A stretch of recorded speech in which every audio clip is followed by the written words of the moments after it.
हरे राम राम राम हरे हरे, हरे कृष्ण कृष्ण कृष्ण हरे हरे। हरे राम राम राम हरे हरे, हरे कृष्ण कृष्ण कृष्ण हरे हरे।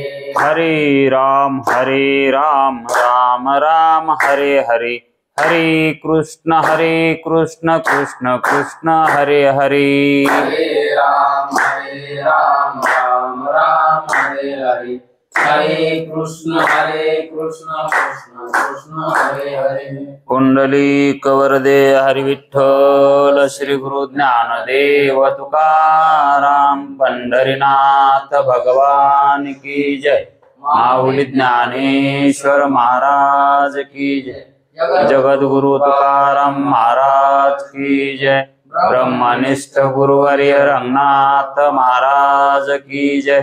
श्री विनायकं गुरुर्नौमि साखरे नाम विश्रुतं, येषां चरण सान्निध्यात् जीवा मुक्ता भवन्ति।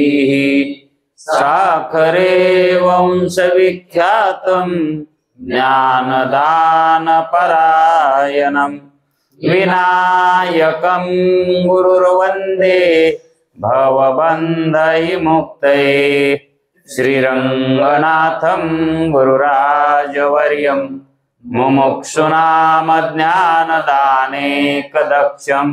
प्रभावते क्षेत्रनिवासिनं नमामि वेदान्तविदां वरिष्ठं। कुण्डलिकवरदे हरिविठ्ठल, श्री गुरु ज्ञानदेव तुकाराम, पंढरीनाथ भगवान की जय।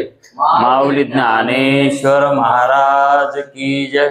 जो आनंद सत्य प्रकाश, विभो आणि आधार नाम रूपास, बुद्धी न जाणे आणि जाणे इतिहास, तो अपार शुद्ध परमात्मा मीच्याशी। माझे अपार स्वरूप समुद्रावरती, जणू तरंग ब्रह्मा विष्णू महेश गणपती, सूर्य चंद्र वरुण यम मिरविती, देवी कुबेर ही तैसेची। जो सर्वज्ञानी दयाघन, मुनी हृदयी ज्याचे करीती ध्यान, त्याचे उपाधी करुण नित्याभान मजची माझी होतसे।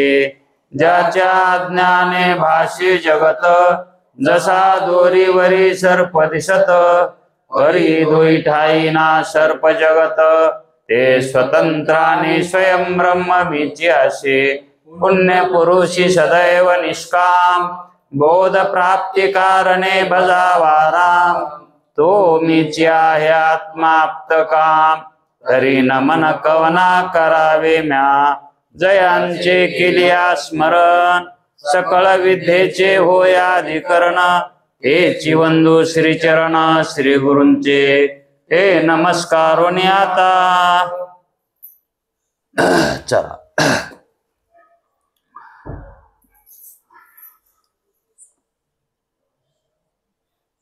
विचार सागर तरंग चौथा, परिच्छेद 22वा।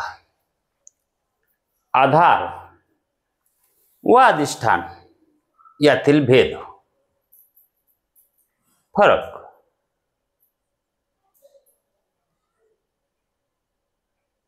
हे म्हणजे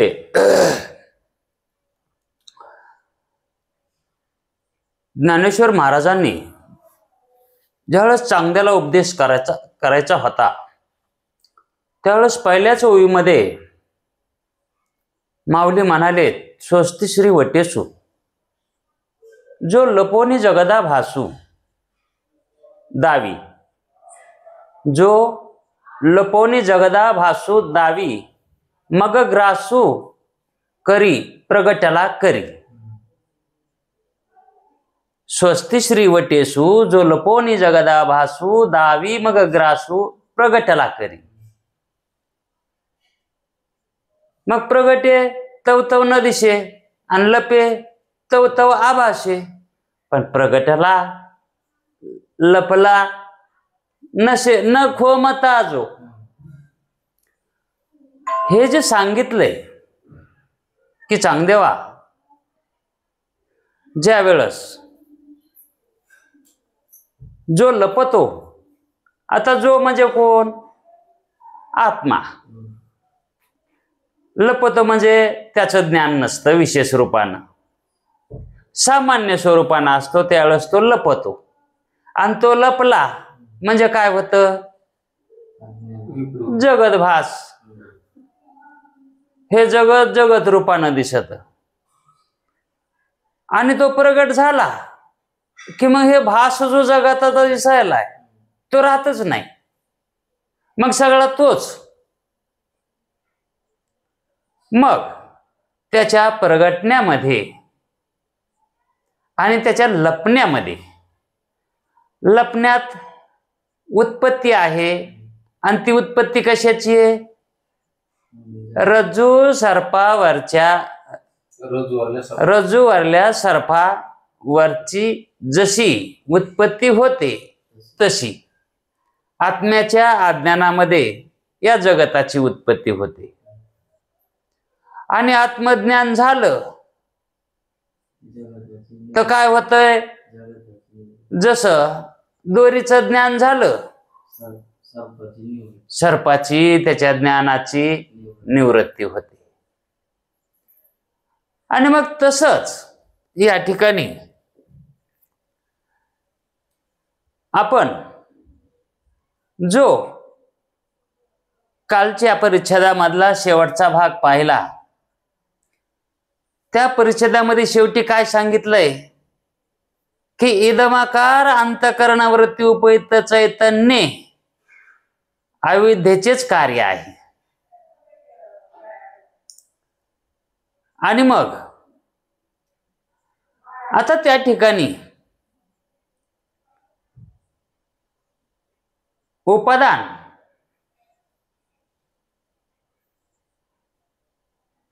जे उपादान आहे, काय आहे उपादान?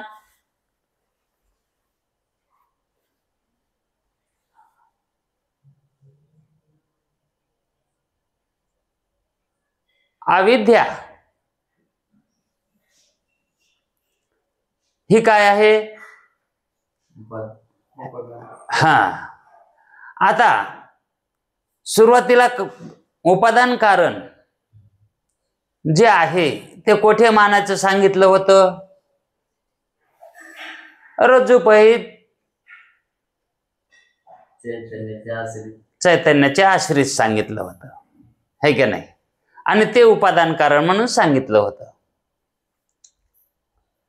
आणि मग पुन्हा काय कसं सांगितलंय? अंतःकरणोपहित साक्षी चैतन्याच्या आश्रित जी अविद्या आहे ती उपादान कारण सांगितली. कशाला? ज्ञानाला आणि सर्पालाही, है की नाही? आणि त्याच्या अगोदर कसं सांगितलं होतं? रज्जूपहित जे चैतन्य आहे ते सर्पाला कारण म्हणून सांगितलं होतं. आता रज्जूपहित चैतन्य याच्या आश्रित असणारी अविद्या ही उपादान कारण मानणं चांगलं का अंतःकरणोपहित जे चैतन्य आहे, साक्षी चैतन्य, त्याच्या आश्रित असणारी अविद्या मानणं हे जास्त श्रेयस्कर ठरेल? कारण भ्रम कुणाला झालाय? प्रमात्याला झालाय. भ्रम कोणाला झालाय? पाहणाराला. आणि पाहणारा कोण आहे? प्रमाता चैतन्य, है की नाही? आणि मग अंतःकरणाची वृत्ती रज्जूपर्यंत गेली, मग त्या रज्जूपर्यंत गेलेल्या अंतःकरण वृत्तीमध्ये ही चैतन्य आहेच ना, त्या अंतःकरणोपहित चैतन्यच आहे ना. आणि मग ते अंतःकरणोपहित चैतन्याच्या आश्रित अविद्या आहेच. मग तीच अविद्या सर्प आणि सर्पाच्या ज्ञानाला कारण आहे असं सांगितलंय ना. रज्जूच्या ठिकाणची अविद्या मानायची काही आवश्यकता पडा ना आता, हे का नाही? कारण त्याच्या पुढचा सिद्धांत आपण मग त्या रज्जूच्या ठिकाणी असणारं जे चैतन्य आहे, रज्जूच्या ठिकाणी असणारं चैतन्य ते अधिष्ठान मानायचं का? वृत्ती अधिष्ठान असणारं चैतन्य म्हणजे वृत्ती उपहित असणारं चैतन्य ते अधिष्ठान मानायचं. आता आपण वृत्तीच्या ठिकाणी असणाऱ्या चैतन्याचे आश्रित मानायलो, मग चैतन्य तरी दुसरीकडचं काय मानायची गरज आहे? चैतन्य तिथलंच मानायचं ना. फक्त आपल्याला अडचण येऊ लागली उपाधी मानायची, कारण चैतन्य तर सर्वत्र एकच आहे. आता कुठलं मानलं तरी अधिष्ठान चैतन्य हे कुठलं मानलं तरी चालतंय, कारण ते सर्वत्र एकच आहे. पण ज्या ठिकाणी भ्रमाची उत्पत्ती व्हायली, ज्या चैतन्याच्या ठिकाणी भ्रमाची उत्पत्ती व्हायली आणि त्या चैतन्याचं जे उपादान आहे तेही उपादान तिथलंच मानलं पाहिजे, त्या चैतन्यापासलंच. म्हणून अंतःकरणोपहित साक्षी चैतन्याच्या ठिकाणी भ्रमाची उत्पत्ती व्हायली आणि मग त्याच्याच ठिकाणी असणारी जी अविद्या आहे तीच त्या ठिकाणी उपादान कारण मानली तर जास्त संयुक्तिक आहे, हे की नाही? मग ज्या वेळेस अंतःकरण वृत्ती रज्जूपर्यंत गेलेली आणि जर त्या रज्जूचं ज्ञान झालं, त्या वृत्तीला प्रकाशाची सहायता मिळाली, तर पुढच्या गोष्टी घडतील का? भ्रमाची उत्पत्ती होईल का? मग भ्रमाची उत्पत्ती का व्हायली? सर्प आणि सर्पाचं ज्ञान का व्हायले? म्हणजे सर्पच धरा आता, हा सर्प का दिसायला आहे?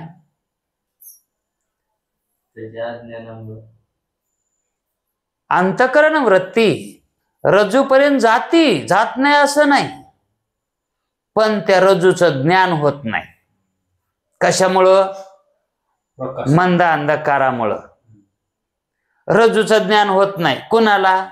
त्या वृत्ती स्थित असणाऱ्या चैतन्याला, म्हणजे वृत्तीलाच ज्ञान होत नाही. कोणचं ज्ञान होत नाही? दोरी रूपानं होत नाही. दोरी रूपानं ज्ञान होत नाही. मग कोणचं ज्ञान होतं?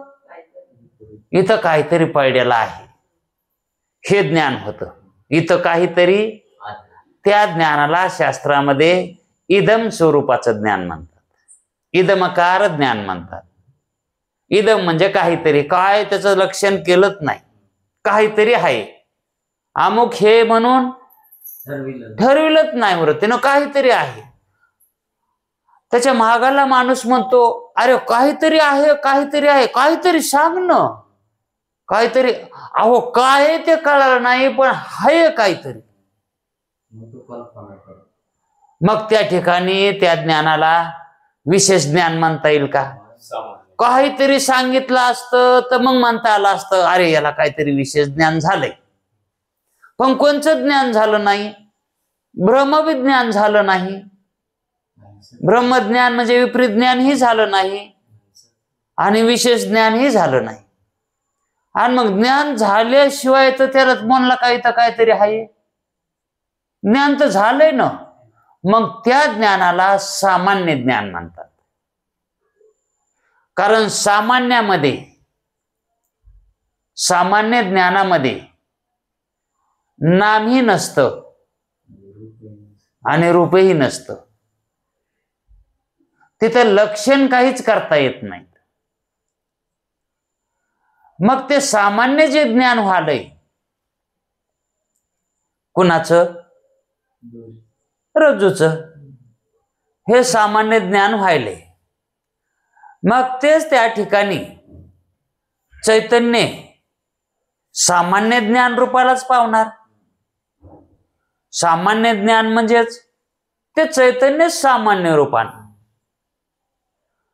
मग ते सामान्य ज्ञान रज्जूचं हे सामान्य ज्ञान, इदम स्वरूपाचं ज्ञान हे अविद्येने चैतन्याच्या आश्रित असणाऱ्या अविद्येने काय केलं? जो विपरीत नावाचा सर्प आणि ज्ञान, त्या ज्ञानाशी सर्प आणि सर्पज्ञान, तर ते सामान्य ज्ञान रज्जूचं सामान्य ज्ञान हे सर्पज्ञानाच्या ज्ञानाशी ऐक्य पावलं. सामान्य ज्ञान सर्पज्ञानाशी एकरूप झालं, है का नाही? आणि रज्जूचं सामान्य ज्ञान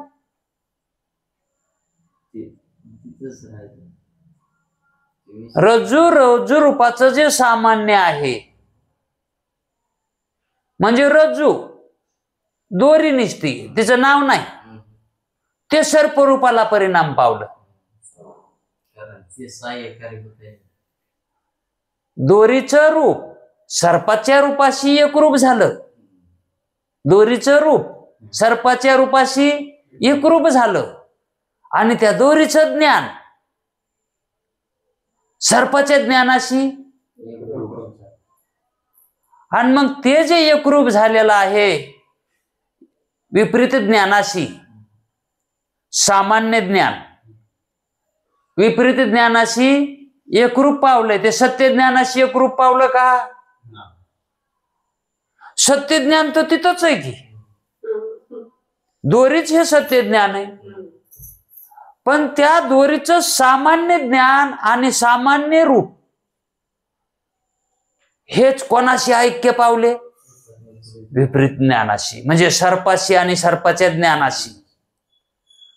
मग जो सर्प आपणाला प्रतीतीला आलाय, सर्पाचं ज्ञान व्हालंय, ते कशावर उत्पन्न व्हालंय? सामान्यावर. कोणाच्या? दोरीच्या. आणि दोरीचं स्वरूप कसं आहे खरं? दोरीचं स्वरूप विशेष रूप आहे. मग त्या दोरीचं विशेष रूप अज्ञात गेलं.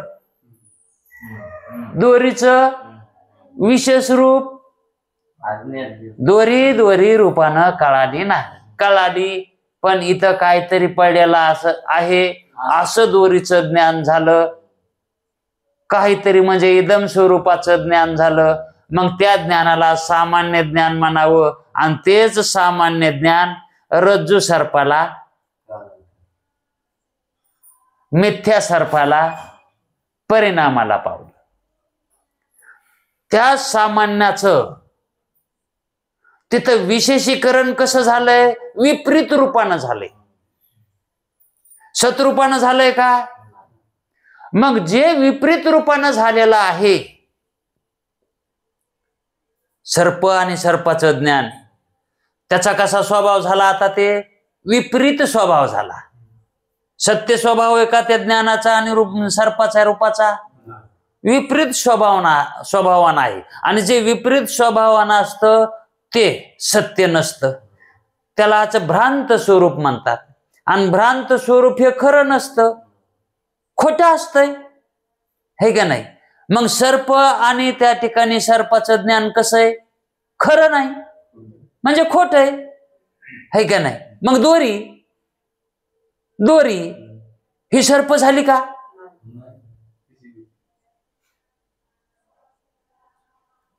दोरी सर्प झालीच नाही. त्या दोरीचं विपरीत ज्ञान झाले. हा, आणि जरी झालं असलं तरी ते खरं आहे का?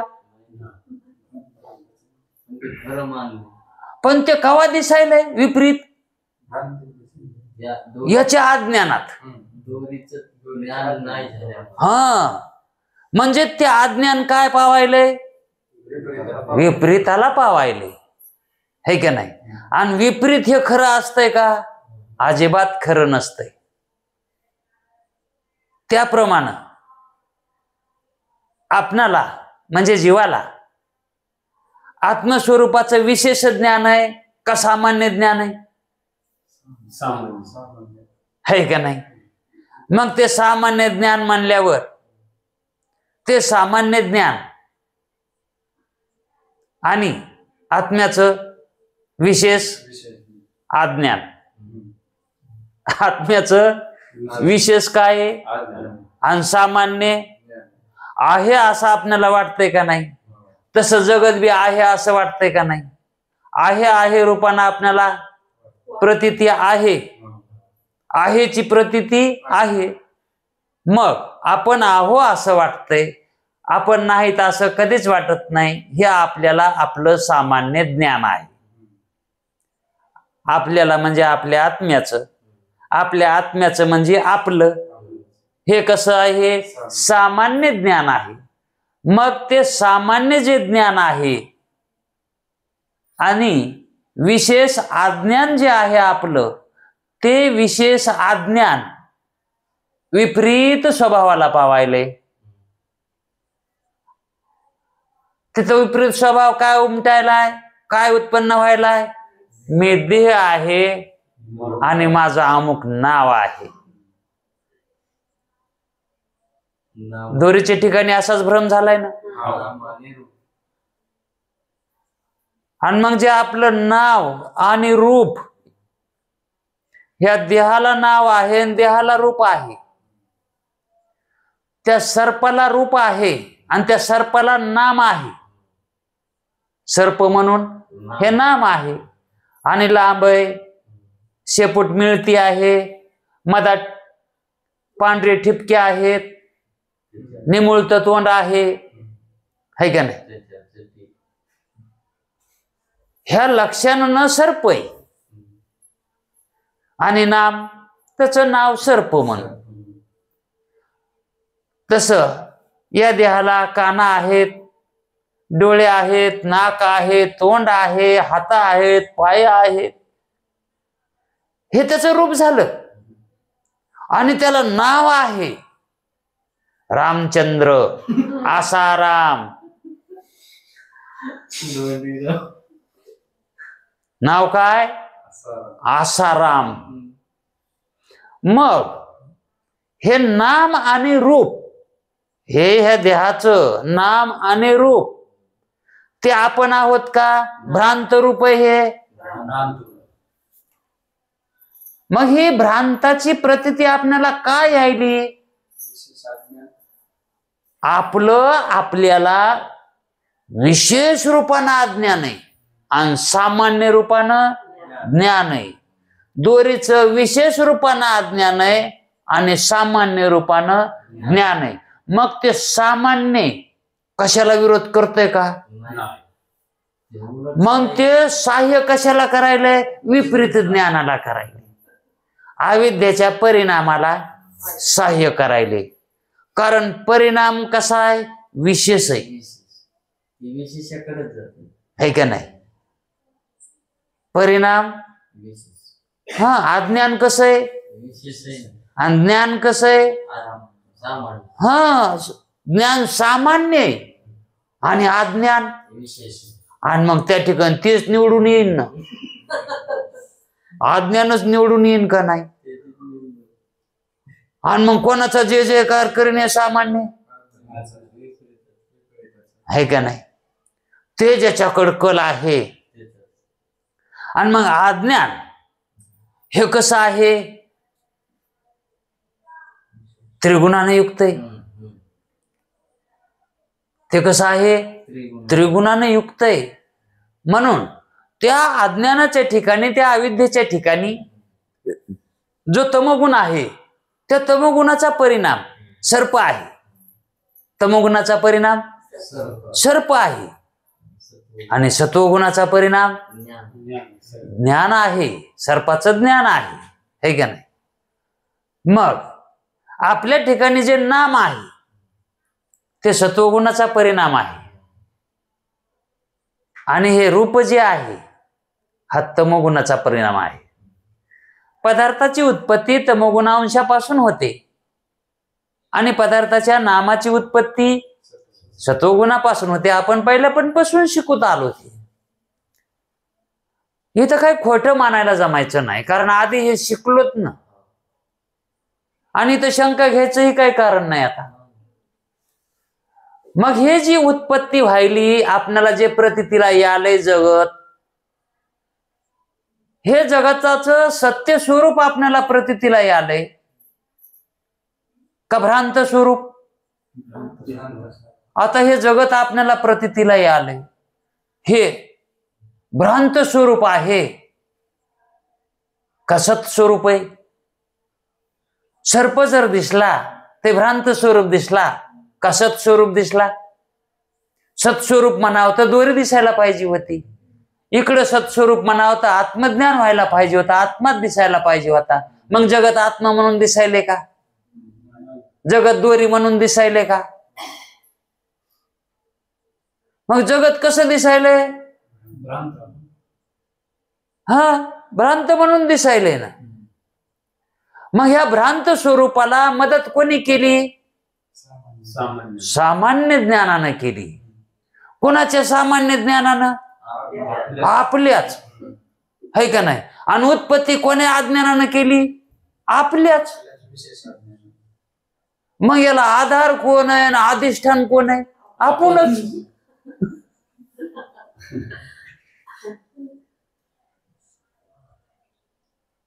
ते नाही का म्हणते तो वाळकाची चोरी बुक्याचा मार. हे सगळं जे व्हायलंय आपणच कारण आहेत त्याला. अव चिखलाची एखादी बाई केली, हा, मग त्या बाईला आधार कोण? चिखलच. आणि तिला अधिष्ठान तरी कोण? तसं मग ह्या जगताला आधार कोण आहे आणि अधिष्ठान तरी कोण आहे? कोण ठरवायले हे जग हाय म्हणून? आपणच ठरवायलोत ना. आणि कोणाला दिसायले? आपल्यालाच दिसायले. मग आत्माच या जगताचा आधारी आहे आणि अधिष्ठानी आहे. आता या ठिकाणी त्यांनी आधार आणि अधिष्ठान हे एकच म्हणून सांगितलंय. आता नाही म्हणून सांगितलंय का आहे म्हणून सांगितलंय? आणि जर नसलंच नसतं तर कसं सांगता आलं असतं? ते सिद्ध तरी करता आलं असतं का? मग याला सत्य ज्ञान म्हणून का? हे यालाच ब्रह्मज्ञान म्हणतात. तसंच माऊलीने चांगदेव महाराजांना असंच सांगितलं होतं. अरे बाबा, ही जी प्रतीती जी यायली, तुझी समाधी मोडली की तुला प्रतीती यायली आणि तुला समाधी प्राप्त झाली की ही प्रतीती चालली. मग हे असं कवर करीत बसणार तू? याचं ज्ञान करून घ्यावं लागेल ना. मग याला आधार काय आहे, अधिष्ठान काय आहे, याचं ज्ञान करून घे ना. मग त्यावेळेस माऊली म्हणले, स्वस्ति श्रीवटेसु, तुझं कल्याण असो. चांगदेवा, तुझं कल्याण असो. स्वस्ति श्रीवटेसु, जो लपोनी जगदा भासू. तू लोपलास विशेष स्वरूपानं तू, हा, आणि सामान्य स्वरूपानं झालास की जगदा भासू. तेच तुझं सामान्य स्वरूप जगत भासाला काय व्हायले? पावायले, सहाय्य करायले. म्हणजे भ्रमाला पावायले, भ्रमरूपाला याले. आणि मग तेच तुला आत्मस्वरूपाचं जर ज्ञान झालं म्हणजे तू समाधीत गेलास की लपोनी जगता भासू आणि मग दावी मग ग्रासू, मग ग्रासू प्रगटाला करी. हे ते केव्हा तुझं नष्ट व्हायलंय? तू ज्यावेळेस प्रगट होतोस विशेष रूपानं, आत्मरूपानं ज्यावेळेस तू होतोस समाधीमध्ये, त्यावेळेस तुला जगत नाही. मग हे जी उत्पत्ती हे नाश कशा व्हायलाय? जगताची उत्पत्ती आणि जगताचा नाश आपणच कारण आहेत. मग हे याला कारण आपणच आहेत का? तर जे उपादान कारण आहे, हे उपादान कारण हे निमित्त कारण आहे. उपादानच काय मानायचं? उग निमित्ताला आहे उपादान. वास्तविक पाहता सर्व खेळ कुणाचा आहे? चैतन्याचाच आहे. म्हणून आधारी चैतन्यच आहे. कुणाचा अज्ञान आहे? आहे का नाही? मग उग निमित्ताला अविद्या म्हणायला का नाही? मग ते अज्ञान कोणाचं आहे? चैतन्याचं आहे. अज्ञान अज्ञानाचं थोडंच आहे. आणि अज्ञान वाचून दुसरा पदार्थ कोणचा आहे? चैतन्यच आहे का नाही? आणि त्याचं अज्ञान म्हणून अविद्या आहे. त्याच्या अज्ञानालाच काय म्हणायचंय? अविद्या, है का नाही? आणि तीच अविद्या, तेच अज्ञान, ते न आत्म्याचं न कळणंच कोण्या कळण्या रूपाला पावायले? है का नाही? भ्रमरूपाला पावायले का नाही? न कळणं भ्रमरूपाला पावत असतं आणि कळणं सत्यज्ञानाला पावत असतं. कळणं, मग कळणं चांगलंय का न कळणं चांगलंय?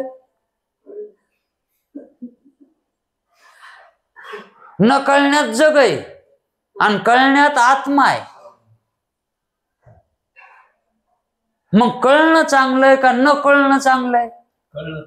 कळणं चांगलंय. मग का म्हणून कळून घेत नसते? कळून घ्यावं, कळणं चांगलंय का नाही. आता शाळातल्या करायला का म्हणून पाठवतात माय बाप? त्याला कळावं म्हणून. काय कळावं म्हणून पाठवतात? भ्रम कळावं म्हणून. सत्य ज्ञान व्हावं म्हणून पाठवतात का? भ्रमाचं ज्ञान घेण्यासाठी पाठवतात. ते भ्रमज्ञान आहे का सत्य ज्ञान आहे? भरते जाऊ दे, ते पोट भरायची विद्या आहे आयुष्यभर त्याला. पण मोठ्याला झालेल्या माणसाला शाळेत जायचं काम नाही ना. ते न तरी घ्यावं ना मग सत्य ज्ञान. भ्रमज्ञान तवा सोडून द्यावं का नाही? बरं, नाही सोडून जरी दिलं तरी सत्य ज्ञान घ्यायला काय हरकत आहे का? अधिष्ठानाचं ज्ञान करून घ्यावं का नाही? याला आधार कोण आहे याचं ज्ञान करून घ्यावं का नाही? मग सामान्य रूप जे आहे ते आधार आहे. सामान्य ज्ञान जे आहे ते आधार आहे. कशाचं सामान्य ज्ञान? आत्म्याचं सामान्य ज्ञान. दोरीचं सामान्य ज्ञान तेच काय झालंय? सहाय्य कुणाला? आणि ते आहे जे आहे ते सामान्य. मग तसा आत्मा कसा आहे? सामान्य आहे का विशेष आहे? सामान्य आहे का नाही? मग त्याचं खरं स्वरूप कोणतं आहे? आत्म्याचं सामान्य खरंय का विशेष खरंय? सामान्य कशामुळे झालाय आणि विशेष कशामुळे झालाय? अज्ञानानं काय झालाय? सामान्य झालाय. आणि विशेष म्हणजे अज्ञान नसलं की त्याचा स्वभाव विशेष, आणि अज्ञान असलं मग या उपाधीनच तो सामान्य व्हालाय आणि विशेष बी व्हालाय.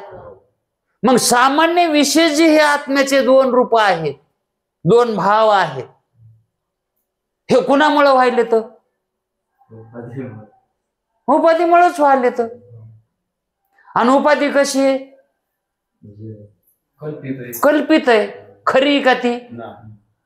मग ती खरी हे खोटी उपाधी खरे काम करील का? उपाधी कशी आहे? ती खरे काम कसे करून दे? आता रज्जूच्या ठिकाणचं जे अज्ञान आहे, अविद्या आहे, ती का कशी पावली? ती सर्प आणि सर्पाला पावली का नाही ती? मग ते जे उत्पन्न झालाय त्या ठिकाणी भ्रांतिरूप सर्प, हा सत्य आहे का? मग ती कशा रूपाला पावायली? ती भ्रांती रूपाला पावायली. आणि मग ही जी अविद्या आहे आपणाला, अज्ञान जे आहे, आत्म्याचं अज्ञान जे आहे, आता ही उपाधीच झाली ना. मग ही उपाधी सत्य आहे का? आत्मा सत्य आहे. मग त्या उपाधीमुळं तो विशेष भावाला यालाय. ती असली, त्याचं अज्ञान असलं की, त्याचं अज्ञान असलं की सामान्य हो, आत्म्याचं अज्ञान झालं तर उपाधी तिथं आहे. आत्म्याचं अज्ञान म्हणजे आत्मा नाही कळाला तर तिथं उपाधी आहे. आणि आत्मा कळाला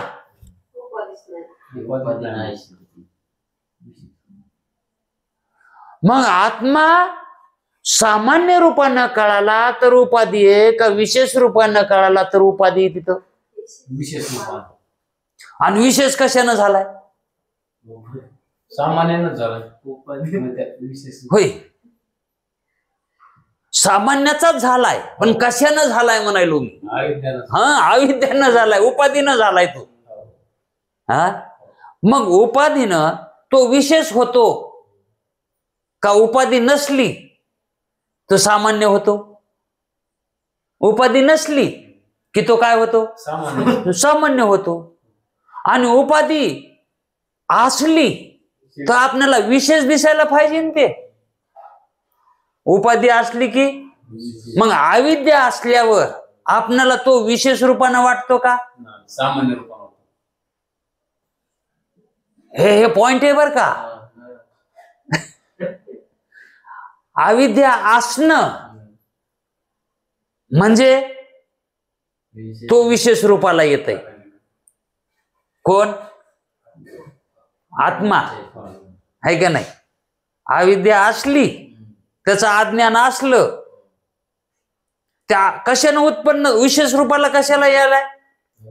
उपाधीमुळेच यायला हे ठरलं का नाही?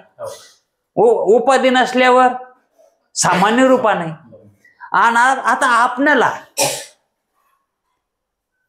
त्याचं विशेष ज्ञान करून घ्यायचंय का सामान्य? आत्म्याचं विशेषच घ्यायचंय. सामान्य तर आहेच की, सामान्य तर आहेच. आता हे गाव आहे, याच्यात माणसं येत, हे मनुष्य आहे. हा, हे कळायले, सगळ्याला कळायले ना. कळत नाही असं थोडंच आहे, पण हे कळणं कसं आहे का नाही? पण हे कशापासून झालं हे कळायले का? हे काय आहे हे कळायले का? मग याचं अज्ञान नाही का? याचं अज्ञान आहे का? याच्या अधिष्ठानाचं अज्ञान आहे? हे कशामुळं असं दिसायलंय आपल्याला? हे भ्रम कशामुळं दिसायलाय? हा, त्याच्या अज्ञानामुळं आहे का ना. हे जे कळाना झालंय जगत याचं खरं स्वरूप कळा नाही. आता ह्या जगाचं खरं स्वरूप काय? कसं हे जग खऱ्या स्वरूपानं जर विचार केला तर असं. आता हे सामान्य रूपानं ज्ञान आहे का नाही? हे जगाचं आपल्याला सामान्य रूपानं ज्ञान आहे ना. ज्यावेळेस सर्प आपल्याला दिसू लागला त्यावेळेस तो सर्प विशेष होता का सामान्य? हा, ते तिथंच राहायला एक पॉइंट ते बी. कारण सामान्य जे स्वरूप होतं, इदमकार वृत्ती जी होती तीच वृत्ती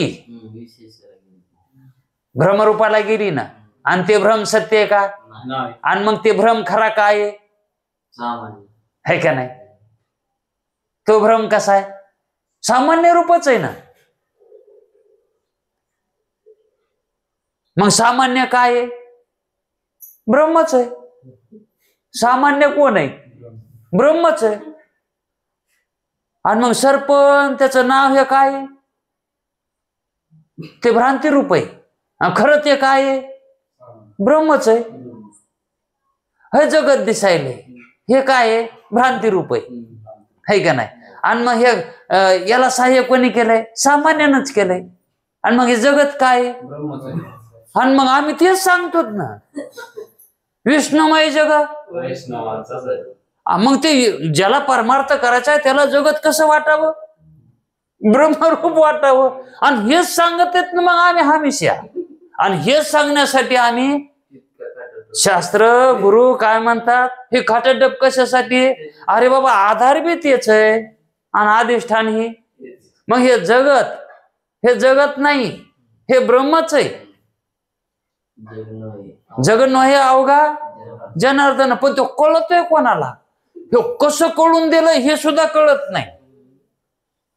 आणि कोण कळून देत हे बी कळत नाही.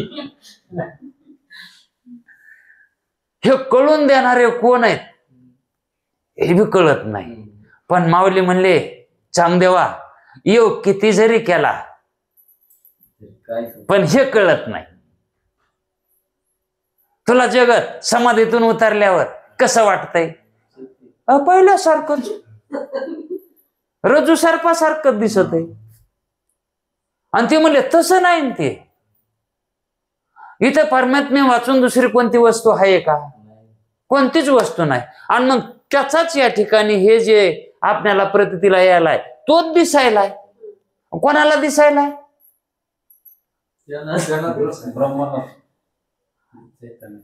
है का नाही? मग हे भूकच भुकेला खाली का नाही? वाराच वाऱ्यावर बसून फिरायला का नाही? पाण्यालाच ताण लागायली का नाही? आणि मग हे बोललेलं त्यांचं म्हणतो आडवं वाटत. हे बोललेलं आता हे सोयीच आहे पण आडवं वाटत आहे.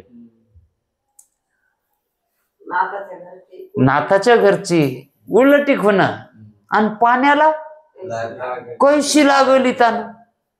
आता पाण्याला कशी ताण लागते का? मग आम्ही तर पहिलं तेच सांगतो की पाण्याला ताण लागत नाही. पण पाणी म्हणतोय मला लय ताण लागली. मग ये तुला देतो पाणी. हा, जीव ब्रह्मरूपच आहे. आणि मग तो म्हणतो आम्ही सांसारिक झालो. मग ये तुला ब्रह्मरूप करतो. ताण पाण्याला लागतच नसती पण लागली त्याला काय करा?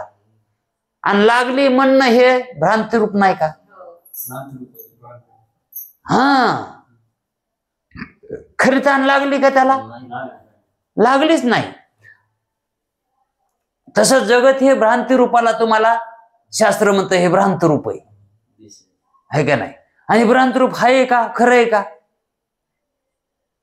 नाही. हे कसं आहे? रज्जू सर्पासारखं आहे. भ्रांत नसल्याच्याच गणतीत आहे ना. हे दिसायले म्हणून त्याला काय झालंय? मृग जर का दिसत नाही का? हा, कारण ब्रह्मज्ञानापुढे टिकायले का? ठिकाणा. म्हणून याला अनिर्वचनीय मिथ्या असं का म्हणलंय? हे नाहीच म्हणून झ्यापाना. नाही असं म्हणू वाटाना म्हणजे झ्यापाच ना झालंय. मग अनिर्वचनीय तरी म्हणा ना. अनिर्वचनीय तरी म्हणा. हो, कोण्या बापाचं म्हणा ते अनिर्वचनीय कळाव ना मग म्हणा हो अनिर्वचनीय. हे सत्य असत्याहून निराळ आहे. याला खरं म्हणता येत नाही आणि खोटंही म्हणता येत नाही. खोटं म्हणावं तर प्रत्यक्षाची त्याची प्रतीती आहे आणि खरं म्हणावं तर ब्रह्मज्ञानापुढे टिकत नाही. मग याला रज्जू सर्पाप्रमाणे सत्ता द्यायची, कारण रज्जूवरला सर्प प्रतीतीला येतो, पण रज्जू ज्ञानानं त्याची निवृत्ती होते.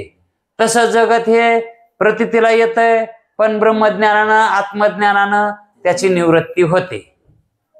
आणि मग त्याची निवृत्ती होते जगताची, आणि मग त्याच्या निवृत्तीमध्ये तो प्रगट होतो. त्याच्या जगताच्या निवृत्तीत प्रगट होतो का? तो प्रगट झाला की जगाची निवृत्ती. तो प्रगट झाला की जगाची. हा, तो प्रगट झाला विशेष रूपानं झाला का सामान्य रूपानं झाल्या, ते एक मुद्दा राहिलाय ना. विशेष रूपानं झाल्यावर काय होतंय? कारण विशेष ज्ञान अज्ञानाला घालवित आहे का नाही. मग आता उपाधी बी आहे आणि आपण विशेषाला बी आलोत ना. आता आपलं स्वरूप कसं आहे? विशेष रूप आहे. आपल्याला कळायलंय ना. हा, कळायलंय. हे कळायलंय का नाही? हा, आणि कळा नाही हे बी कळायलंय. कळत नाही हे बी कळत आहे, आणि कळायलंय हे बी. मग आपण विशेष रूपाला आलोत ना. हे कोणाला कळत आहे? जे विशेषाला येईल त्यालाच कळत आहे. सामान्याला कळत आहे का काही? हा, ज्याच्यापाशी ज्ञान आहे त्याला कळत आहे. मग आता आपण विशेष रूपाला आलो हे का नाही. मग ह्या विशेष रूपानं आपणाला काय व्हायला पाहिजे? नाम आणि रूप हे जे मिथ्या लक्षण लागलेले आहे हे निवृत्ती व्हायला पाहिजे, हे का नाही. मग हे नाम हे वास्तविक खरंय का? हे कोणीतरी सोम्या गोम्यानं ठेवलेलं नाव आहे ते, हे का नाही. हे नाव वास्तविक आपण जन्मले होते का? नाम नव्हतं.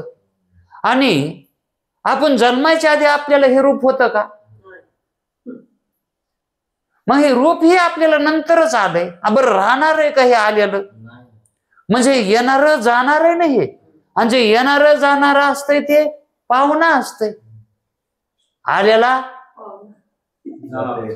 ते कसं आहे? पाहुणा. तसं मग हा देह कसा आहे? आणि याच्यावरलं नाम हे कसं आहे? पाहुणाच आहे ना. आपण पाहुणा आहेत का? हा, आता हे आपल्या घरी आलंय का आपण त्याच्या घरी गेलो? आता आपलं घर कसं आहे? ईश्वरची माझे घर. आपण किती व्यापक आहे तर ईश्वरची माझे घर. आता आपलं घर असं आहे तर मग हे आपल्या घरात आले, मग हे पाहुणा झाला का आपण पाहुणे? मग आता याची पाहुणेपणानं उठबैस करायची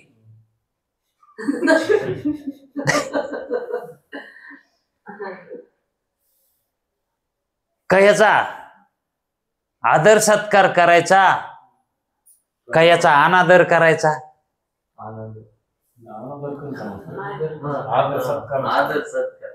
हा, का म्हणून? हा, पण चांगलं म्हणून करायचं का वाईट म्हणून करायचं? हे आपल्या उपकाराचं आहे म्हणून करायचं, है का नाही? हा, कारण हे मिळालेलं आहे ना. हा, आणि ह्याच्यामुळेच आपण काय झालो? विशेष झालो, विशेष रूपाला आलो. या देहामुळे आपण विशेष स्वरूपाला आलो. आणि विशेष स्वरूपामध्ये काय मिळत आहे? आत्म्याचं विशेष स्वरूप. त्याच्यामध्ये काय आहे? चिद स्वरूप आहे आणि आनंद स्वरूप आहे. आणि जे त्याचं सत स्वरूप आहे का, हे त्याचं सामान्य स्वरूप आहे. मग सामान्य स्वरूपानं आपणाला आत्मज्ञात होताच, पण आपणाला विशेष रूपानं म्हणजे चिद रूपानं आणि आनंद रूपानं कळा नाही गेला, हे का नाही. मग त्याचं चिद्रूप आणि आनंद रूप ज्याला आत्मसात झालंय, ज्यानं जाणून घेतलंय, त्याला मग आत्मा सच्चिदानंद रूप आहे. त्याला आत्मा कसा आहे? सच्चिदानंद. म्हणजे तोच कसा झाला मग? सच्चिदानंद रूपानं झाला आणि त्याला ज्ञानी मानतात. त्या पुरुषाला काय म्हणायचं? हा, ते दुःख रूपाला कधी पावत नाही, ते अज्ञान स्वरूपाला कधी जात नाही आणि तो मी नाही असं कधी म्हणत नाही. पण अज्ञानी जीवाच्या ठिकाणी चित्त आणि आनंद हे दोन्ही नाहीत. आत्म्यातले हे दोन गुण, दोन लक्षण कोणते कोणते? चित्त आणि आनंद. आणि हे कसे येतं? विशेष रूप आहेत.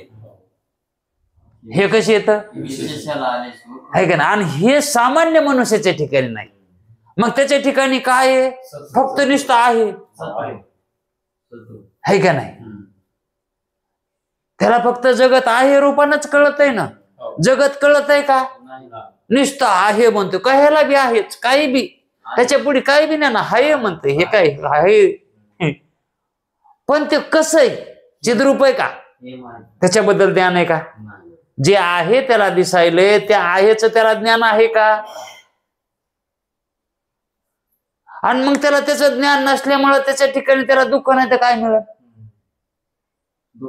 ज्ञान नाही ना, म्हणजे चिद्रूप कळा ना. मग चिद्रूप कळा ना म्हणून आनंद रूप व्हाय नाही, ते आनंद मिळाला. मग आनंद कशाने मिळतो? चिदानं मिळतो. मग चिद हे विशेष आहे आणि त्याच्यापासून निर्माण होणार आहे का नाही? मग हे दोन लक्षणं त्या सामान्य माणसाच्या ठिकाणी नाही. मग कोणते लक्षण त्याच्या ठिकाणी? सद्रूपानं आहे रूपानं फक्त आहे. पण त्याचं ते आहे जे आहे हे सामान्य रूप आहे. ते आहे हे जे आहे म्हणणं कसं आहे? नुसतं चिदा वाचून आणि आनंदा वाचून आहे म्हणणं हा आहे का नाही? जर समजा एखादं मरायच्या काठाला टेकलंय, एकूण नळ्या तिकून नळ्या इकून इंजेक्शन, आणि तिथं जाऊन त्याला म्हणा बरं आहे का आता? हा, ते बरंच म्हणतय. तो काय म्हणतय? नाही बरं आहे.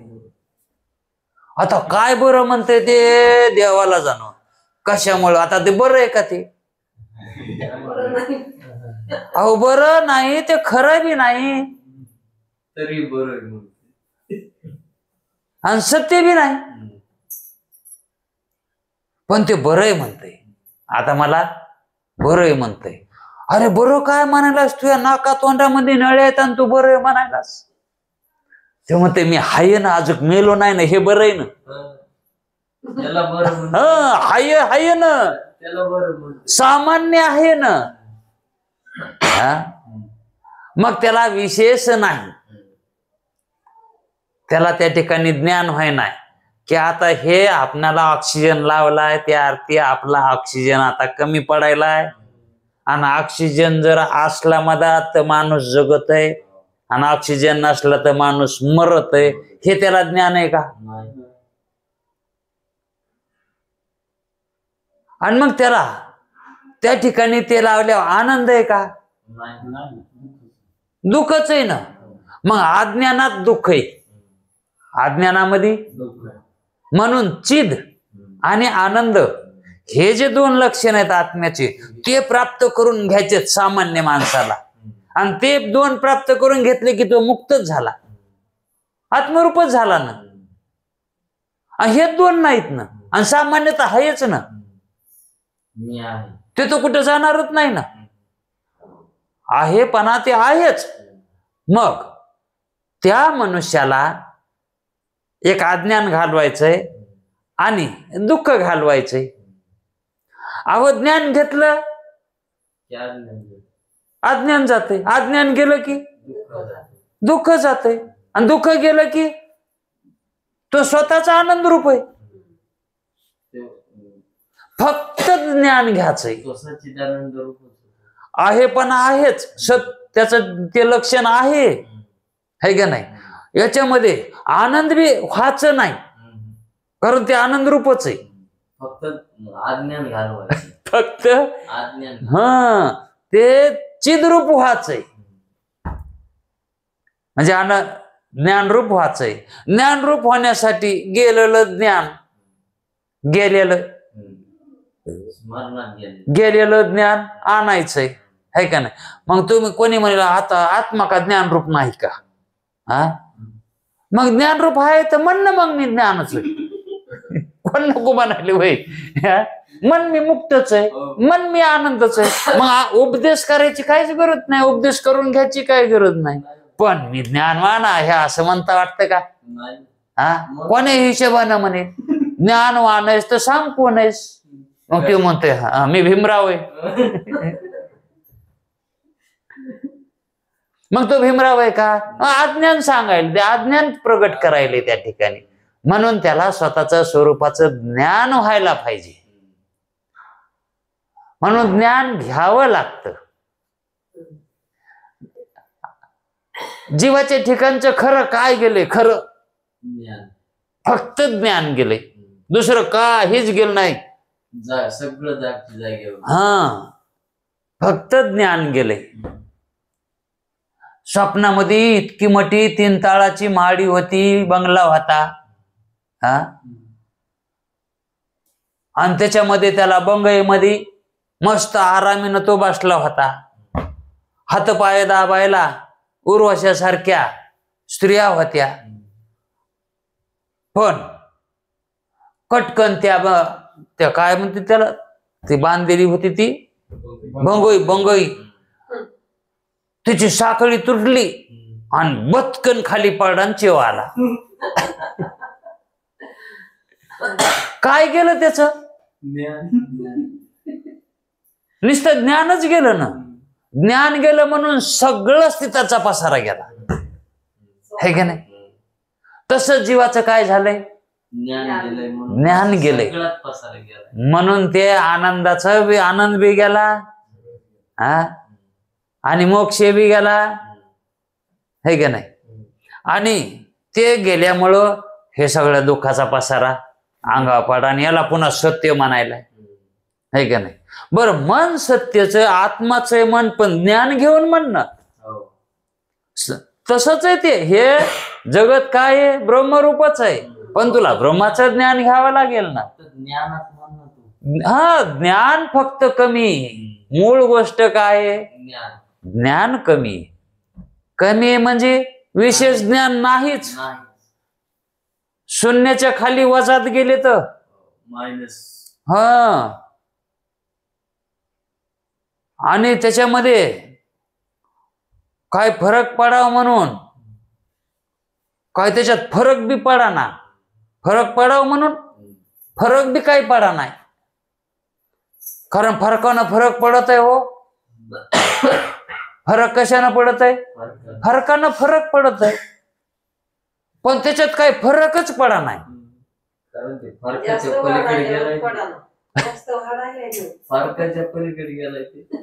फरक तर पडानाच, उलट जास्त व्हालय.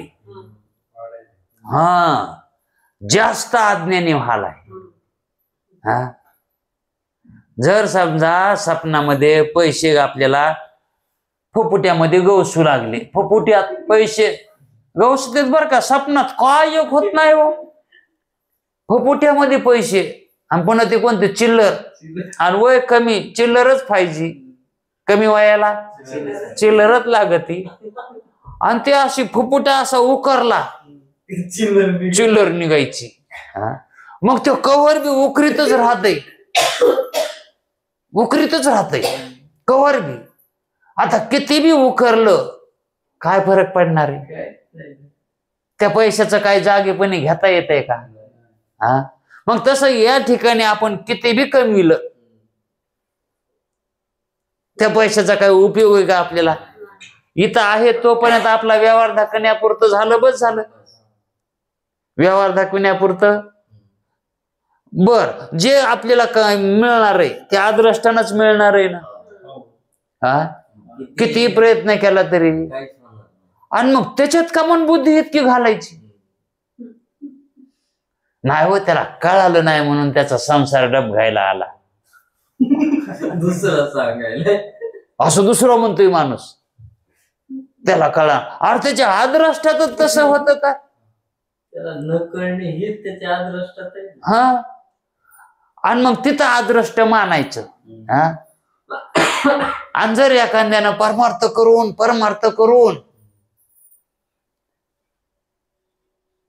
प्रयत्न केला ना त्यानं, मग त्याला ब्रह्मज्ञान व्हायला पाहिजे ना. नाही म्हणजे त्याच्या आदराष्ट्रातच नव्हतं, हे जमत आहे का म्हणायला? इथं प्रयत्न लागतात ना. हा, प्रयत्न अंती करू.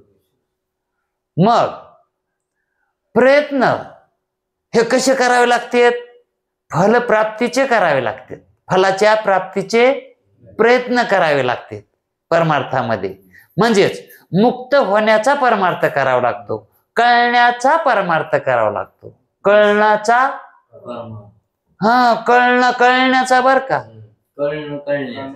हा, जे कळणे रूप आहे त्या कळण्याचा, हा, जे कळणे रूप आहे त्या कळण्याचा परमार्थ करावा लागतो. कळणे रूप काय? जाणणे रूप. कळणे रूप म्हणजे कोण? जाणणे रूप म्हणजे ब्रह्म आहे का नाही? म्हणजे त्याच्या ठिकाणी जाणणे रूपत आहे ना. आता ते उपाधी नसल्यावर ते काय जाणीत नाही, हे मान्य आहे. पण उपाधी असल्यावर त्याच्या ठिकाणी जाणण्यापणा येत आहे का नाही? आता आपण हे जाणायलोत का नाही? हे बोललेलं, शास्त्र बोललेलं, संत बोललेलं, हे मग आपण जाणणे रूप आहेत ना. आता हे देहाला कळायलंय का? आपल्याला कळायले. मग आपण कसे येतं? जाणणे रूप येतं. मग हे आपल्याला कळायलंय, मग काय कळून घ्यायलोत आपण? ज्याला कळत आहे, जे कळणे रूप आहे ते कळून घ्यायलोत, है का नाही? मग कळणे रूप कोण आहे? तोच परमात्मा.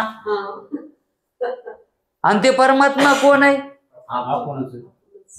आता कुठे दुसरे कोणचे देव धुंडायची गरज पडायली का? बरं, दुसरा जरी देव समजा धुंडला तरी हेच गवसणार आहे ना. जरी दुसरं काय गवसाला देव समजा, तर आपल्याला जसा पाहिजे तसाच गवशीतो ना. तरी मग हेच गवसन ना. मग तिथं गवशीला काय, इथं गवशीला काय? चैतन्य एकच आहे ना. हा, चैतन्य एकच आहे. आणि मग आधार कोण आहे? याला आधार अशी शिष्याला शंका झाली आधाराविषयी आणि अधिष्ठानाविषयी. ही शंका आपण त्याची शंका न घेता हे इतकं जे बोललो, ती ही शंका कळण्यासाठी बोललो. उद्या आणखी ही शंका पाहू. टाइम झालाय, बराच वेळ झालाय. कुंडली कवरदे हरी विठ्ठल.